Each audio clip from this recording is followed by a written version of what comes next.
Una vez más, podríamos alzar la vista esta noche y darnos cuenta que hay sufrimiento en más de un lugar.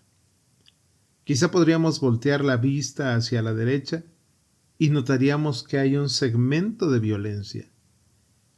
Quizá al mirar hacia atrás podríamos ver cómo la muerte hace estragos en la sociedad y en las personas.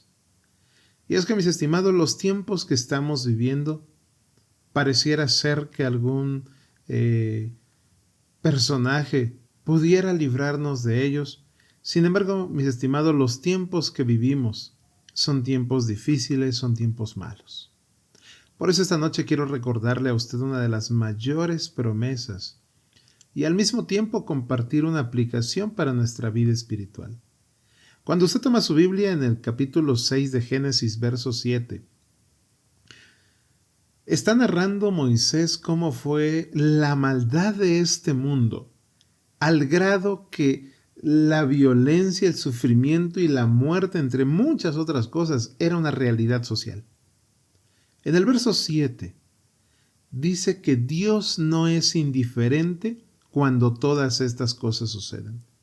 Algunas traducciones dicen que Dios se arrepintió de haber creado al hombre, pero la Biblia dice que Dios no es hombre para que se arrepienta. La traducción más allegada al original en realidad dice que a Dios le dolió lo que estaba viendo. Es decir, mis estimados, muchas veces se pregunta a alguno, ¿y Dios por qué permite esto? ¿Y Dios por qué permitió lo otro? ¿Y dónde estaba Dios? Pero debemos recordar, mis estimados, que a Dios le duele el sufrimiento de sus seres creados. Nosotros podríamos ver sufrir a una persona que amamos, que queremos, y no dudo que vamos a reaccionar de alguna manera. Si Dios nos ama con tanto amor, mis estimados, Él no es indiferente ante el sufrimiento que estamos viviendo. Sin embargo, mis estimados, esta noche quiero recordarles y compartirles cómo es que la misericordia de Dios en un momento de la historia muy malvada se presenta siempre para sus hijos.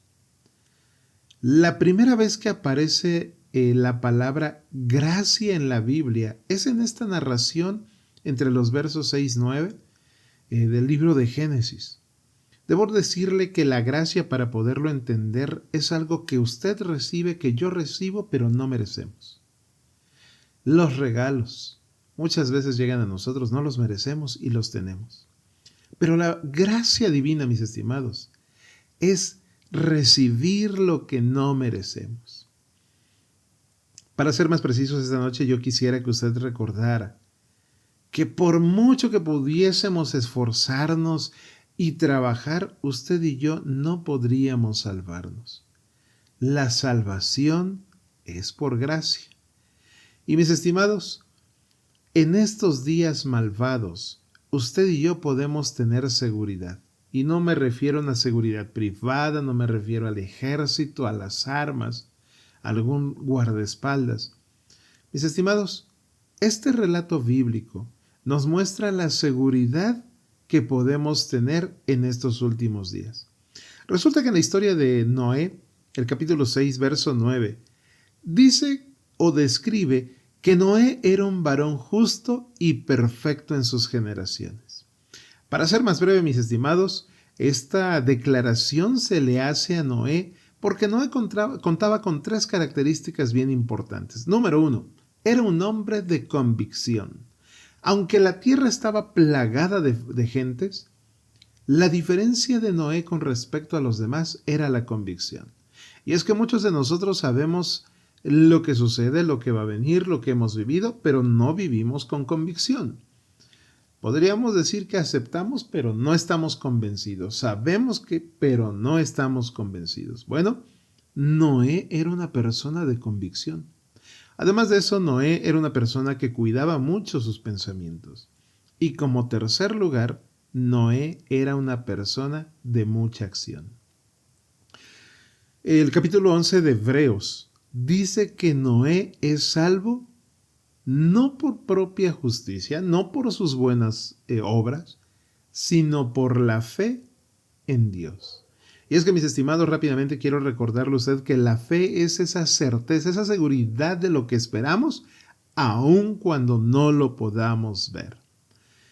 El verso 13 del mismo capítulo nos empieza a describir que la tierra estaba llena de violencia. Era un momento crítico socialmente en cuestión de seguridad, de inmoralidad, tantas cosas negativas, mis estimados, pero Dios se presenta para salvar. En el verso 14 Dios le dice a Noé, mira, necesito que tú hagas un arca. Y no es que Dios no la hubiese podido crear, sino que es algo que el ser humano podía alcanzar. Hazte un arca, Noé. Mis estimados, Dios siempre provee medios de salvación cuando todo alrededor parece acabarse por la violencia, el sufrimiento, la muerte. Quisiera lanzar una pregunta reflexiva. ¿Cuáles serían los medios de salvación actuales? Por ejemplo, en los tiempos de Noé, Dios le dijo, hazte un arca. Avanza en el verso 17 y le dice, mira Noé, yo voy a traer un diluvio, es decir, muchísima agua. ¿Y qué creen? Noé no conocía la lluvia. Para nosotros es muy fácil hablar de la lluvia porque la vemos muy frecuente, ¿no? Incluso difícilmente nos atemoriza ver nubes en el cielo, sentir un aguacero, porque ya nos acostumbramos. Sin embargo, en los tiempos de Noé no había lluvia. Es un paralelismo a decir que al final de los tiempos va a caer fuego del cielo. No puedo imaginar las caras de las personas cuando Noé les decía que iba a caer agua del cielo. Es como si usted saliera hoy a la calle y le dijera a la gente va a caer fuego del cielo.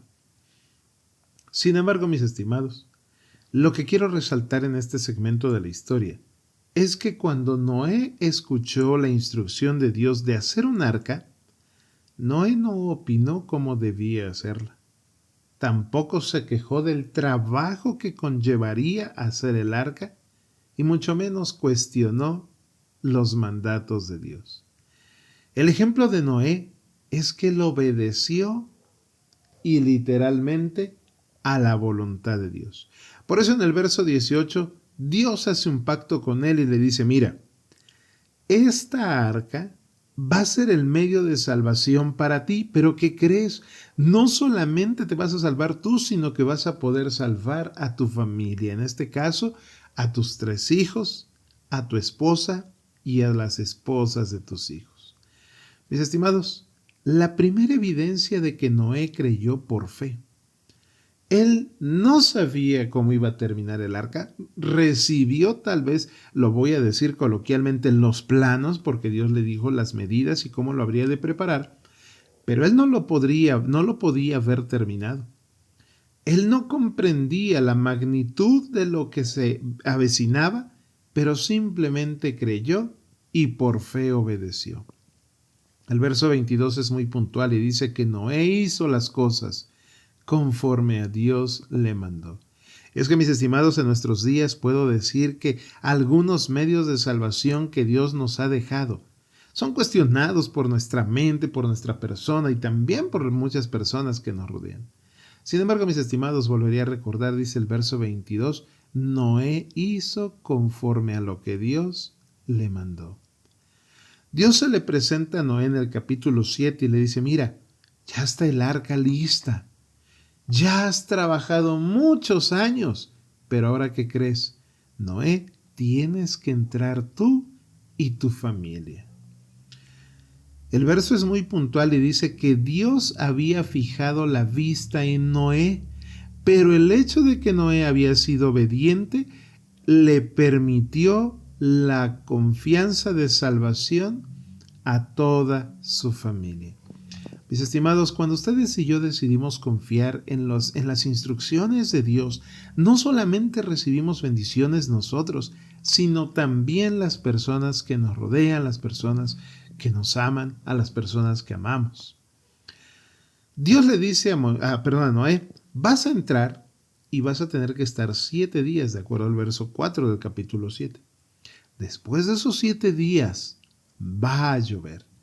Y Dios En el verso 10 dice que 7 días después de entrar al arca Noé, se cumplió la profecía. Hoy tenemos profecías en el libro de Mateo, Isaías, Ezequiel, Daniel, Apocalipsis. Y a veces pareciera ser que nos hemos acostumbrado tanto a esta vida, creemos tanto en los efectos de Hollywood, que pareciera ser que no se cumplen esas profecías. Sin embargo, este es otro recordatorio de que lo que Dios dice se cumple. Mis estimados, yo quisiera rescatar algunos aspectos importantes de esto que estamos meditando. Dios le dice a Noé, haz un arca. Esa arca que debía construir, por sobre todas las cosas, requería mucho esfuerzo, tanto físico como mental.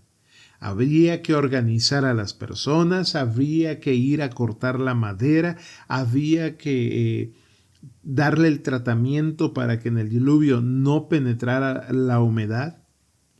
Requería mucho trabajo, mucho esfuerzo físico y también un alto grado de responsabilidad.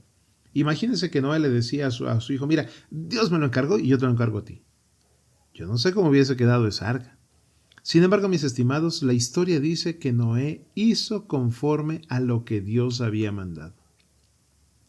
Solo que aquí había un detalle. De acuerdo a lo que acabamos de ver, no solo se trataba de crearla, sino de entrar en ella. Mis estimados, ¿qué implicaba entrar al arca? Pues bueno, número 1, no iba a entrar solo él y su familia. Iba a entrar con animales. Y esto, mis estimados, implicaba soportar olores, porque había que hacerles limpieza. Implicaba soportar ruidos. Yo no sé cómo roncarían algunos de los animales que entraron ahí. Mis estimados, mientras Dios trabajaba afuera protegiendo el arca, Noé y su familia debían trabajar dentro. Imagínense si Noé hubiese hecho conforme al mandato de Dios de construir el arca, pero no hubiese querido entrar en ella.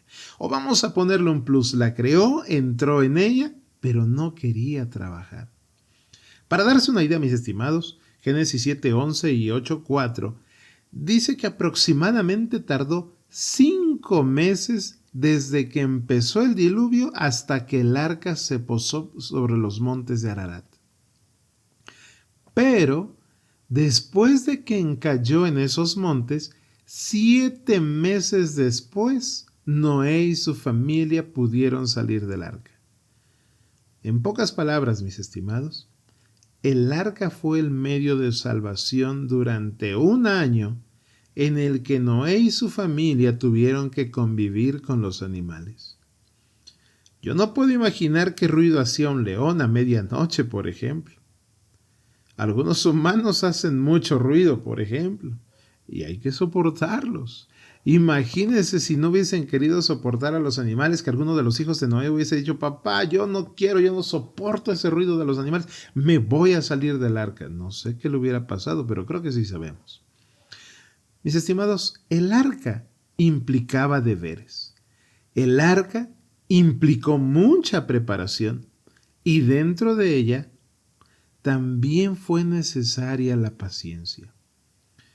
Esta noche yo digo, no tenemos un arca física como la que Dios le pidió a Noé, pero sí tenemos algunos medios de salvación que Dios nos ha dejado.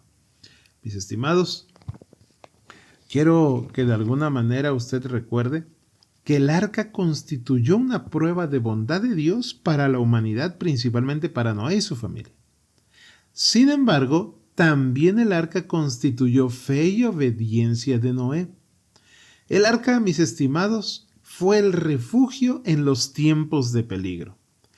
Para algunos fue el hogar cuando no existía otro tipo de hogar. Por ejemplo, para los animalitos. Ellos necesitaban un entorno natural y tuvieron que estar dentro del arca. Pero también, mis estimados, fue un templo donde Noé y su familia rendían un culto a Dios. El arca, mis estimados, estuvo destinada para la salvación. Fuera del arca no había ningún tipo de seguridad. Por eso es que Noé tuvo que tener fe y también tuvo que tener paciencia. Mateo 24:37 dice que como en los días de Noé, así será la venida del Hijo del Hombre. Debemos entender, mis estimados, entonces, que Dios dejó un recurso de salvación en el antiguo mundo hace muchísimos siglos, pero Dios también provee medios de salvación en el presente. Solamente quiero recordarle Hebreos 10:25 que dice que no debemos dejar de congregarnos. Y es que, mis estimados, uno de los medios de salvaciones actuales es la iglesia. Y esto es, mis estimados, porque la iglesia facilita la relación con Dios. De alguna manera debiéramos comprender, porque algunas veces podríamos decir, pero allí está el arca, yo no quiero entrar, ya con saber que está el arca, con eso me puedo salvar. No, Noé debía entrar, y al entrar debía trabajar en ella y ser paciente. Muchas veces creemos que solamente con entrar a la iglesia es suficiente, y algunos ni siquiera ya nos atrevemos a ir a la iglesia. Esta noche la invitación, la reflexión, es que, mis estimados, la iglesia es un medio también por el cual nosotros podemos mejorar nuestra relación con Dios. Pero estamos en un mundo tan inmerso que se ha olvidado de este punto crucial. Y esta noche, mis estimados, nosotros quisimos recordárselo. Yo no sé si usted esté asistiendo a la iglesia. Yo no sé si va con el deseo ferviente de adorar a Dios. O tal vez ha dejado de ir a la iglesia. Incluso va y no tiene ganas. Mis estimados, entre la multitud de medios de salvación que Dios nos ha dejado, está su iglesia.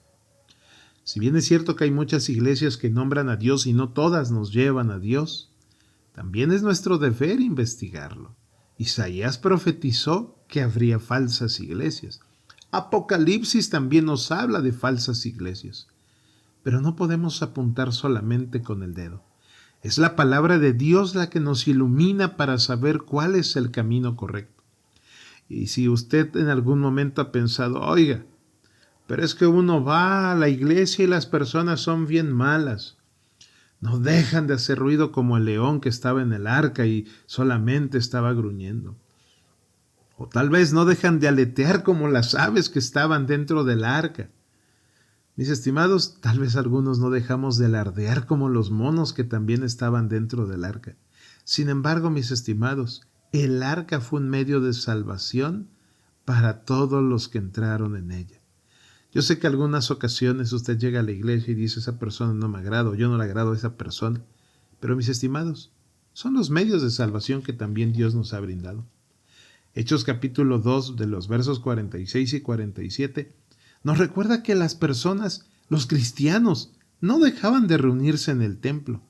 E incluso no solamente se reunían un día, dice que todos los días se reunían, pero con un objetivo: alababan a Dios. También tenían coinonía entre ellos, y es que es importante porque a veces vamos y nos aislamos.